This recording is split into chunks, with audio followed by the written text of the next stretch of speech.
Yan guys, so yung ating Fort Santiago, at meron na pong bahay kubo dyan nakalagay oh. Kung baga ay maglalagay siguro ng parang bantay dito guys, yung guard house lang. Bukod doon sa convan natin na dalawa, sa mga empleyado, no? At meron pa ditong dalawang barge. Yan, dalawang barge na nakatambay ngayon dyan. Di ko alam kung sila ba ay gagawa na dito guys, no? Sa ating ano. Pero dito na umpisa na po, no? At nilinis na po nila dito, tinanggalan yung mga damo-damo dyan. Ayan o, medyo okay na po, no? Ang ating boundary nandyan na. Parang may nagtapon ngayon ng malaking supot dito guys oh. Ayan o, ang laki ng siloping.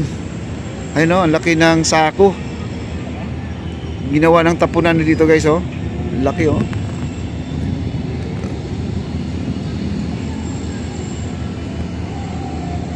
Oh, kita nyo? Ayan po ang tali. Ayan, hanggang dito lang po ang ating esplanade guys. Ayan. Ang lawak na rin mga kaibigan, ang lawak na rin.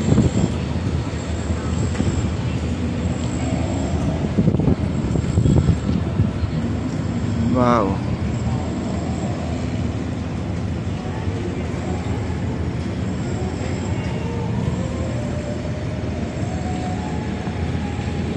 Araw ng Friday, kaya ganito po ang ating ano, ang ating sitwasyon dito guys.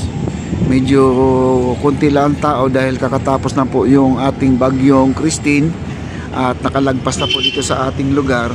Kaya ganito na lang po ang napapansin natin dito, parang hindi masaya pa ang ating plaza, no?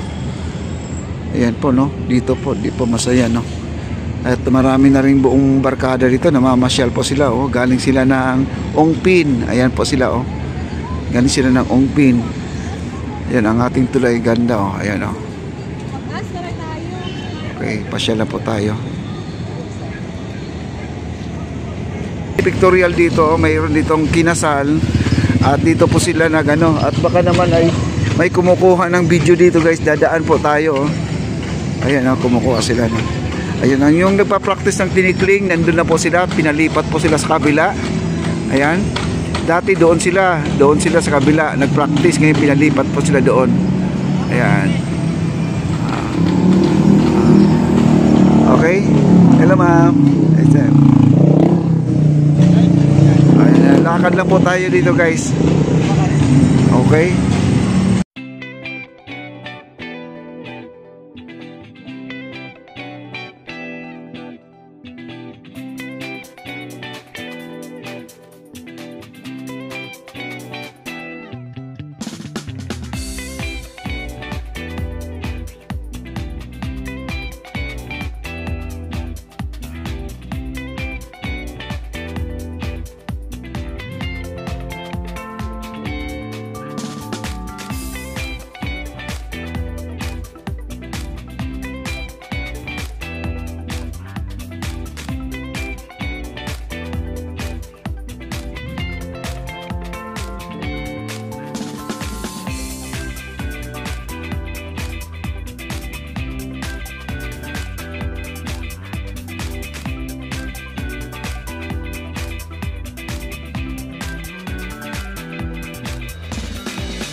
Phase 1A, Phase 1C.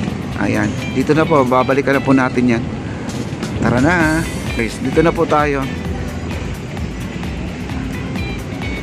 At lalakarin natin hanggang doon sa may dulo to.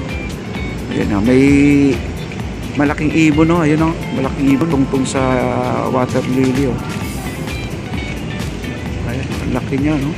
Malayo po yan guys oh, kinunon ko. At siya ay nakiki-joyride sa water lily guys, nakaharap pa sa atin, naglalakad-lakad pa.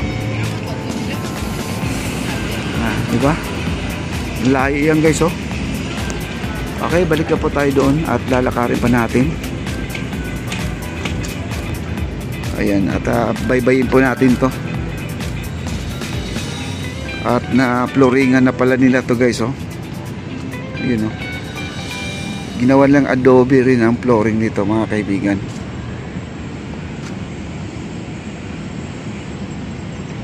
Ang ganda na. Tumaas na siya, no? Tumaas na. Okay, at lalakad po tayo. Sarap dito maglakad, mahangin na ano. Ayan, may ibon na naman guys, so mas palapit sa atin yung ibon na to. Ayan, oh. Sumasakay sila sa water lily, no? Ayan, oh. Nakakatuwa naman yung ibon na yan. Para siyang ibong tagak na kulay itim. Hindi ko alam kung anong pangalang ibon yan guys. Ayan, yung kay Alvin TV na pwesto, ito na yon. At lakad tayo. Dali lang daw mapagod si Jowo. Ayan guys, no? Ito yung mga gamit pa nila. Ito yung mambingang, itong galon na yan na kulay puti. Yung tinatanong mo kung anong pangalan ng chemical na kulay puti, no? Ito po yung kanilang ano, ang nakalagay diyan. Kasi nakalagay dito part lang no? Part 1, part 2. Ayan po, mga gamit para doon sa ano to, sa flooring natin sa second floor. Ayan, nandito pa tayo, no? Okay. At dito pa tayo sa kabila. Ayan guys, meron na po sila mga dekorasyon dito guys. Bukas paalala ko lang po sa inyo, October 26 na po bukas. Magkakaroon na po dito na trick or treat mga kaibigan sa mga bata. Kung sino yung napakagandang mag best costume po sa trick or treat, ay may papremyo po sila, no? Ang mga vendors dito ay nag-ambag-ambag po para sa papremyo sa mga bata na mag-join dito sa kanilang pa-contest. Maaga dito at bukas October 26, may nagtanong pala sa akin kung ano raw event sa 26.